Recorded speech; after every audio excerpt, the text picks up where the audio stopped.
की? पहले हमने बात की यूएसएसआर की, जो आप प्रेजेंट रूस बोलते हैं।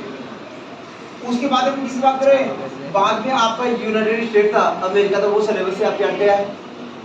उसके बाद में हमने बात की यूरोपीय यूनियन, जिसमें 27 देश हैं और 28 देश यूरोपीय यूनियन में से जो ब्रिटेन है वो अलग हो गया। उसके बाद में अब हम बात करेंगे इसकी आसियान की। आसियान मतलब ये जो एशिया है, ये इतना एशिया है, इतना, ये यूरोप है। यूरोप से एशिया, यूरोप से ये जो एशिया अलग होता है, ये यूराल पर्वत से होता है। यहाँ एक यूराल पर्वत है, ये यहाँ इधर से यूराल, जिस ज्योग्राफी आगे पढ़ा हुआ, ये यूराल पर्वत यूरोप को एशिया से अलग करता है। उसके बाद में आगे यूराल नदी आ जाती है, तो ये अलग हो गया। इसी प्रकार से जो आसियान है, ये यहाँ कंट्री है, इसमें आ जाएगा इंडोनेशिया, मलेशिया, फिलीपींस और कंबोडिया और थाईलैंड।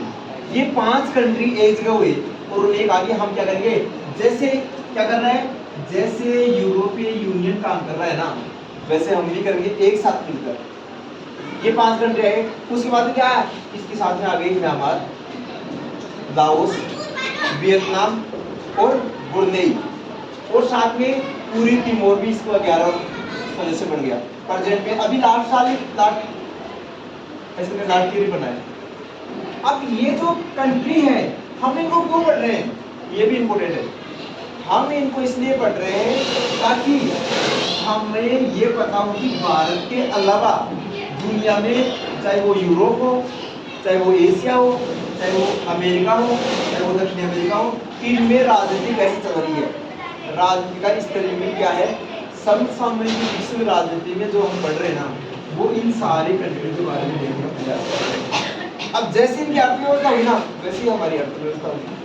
अब जैसे मान लो कि हमारे क्या है कि जितने भी जो कंट्री हैं, हमें पता होना चाहिए, जो भी कंट्री है उसकी लोकेशन हमें पता होना चाहिए। इंडोनेशिया का नाम ले, इंडोनेशिया ये रहा, यहाँ इंडोनेशिया लिखा हुआ है। इंडोनेशिया टापू का देश है, खूब सारे उसमें छोटे छोटे द्वीप है, समझ रहे हो।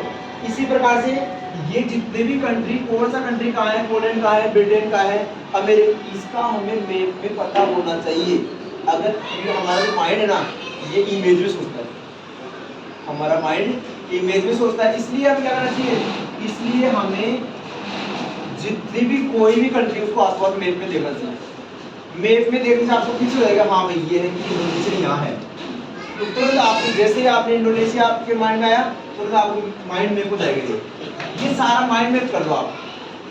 लगभग मुझे पूरी ऐसी कंट्री आपको पता है कि भाई कहाँ कौन सी कंट्री है, डेनमार्क कहाँ है, ब्रिटेन कहाँ है, न्यूजीलैंड कहाँ है, साथ में फ्रांस कहाँ है। इसी साथ में प्रयास करना कि जो आपके सिलेबस में जो कंट्री दे रखे हैं ना, उन कंट्रियों को आप क्या करो, उन कंट्रियों को आप क्या कर सकते हो, उनकी आपको कैपिटल भी पता होना चाहिए।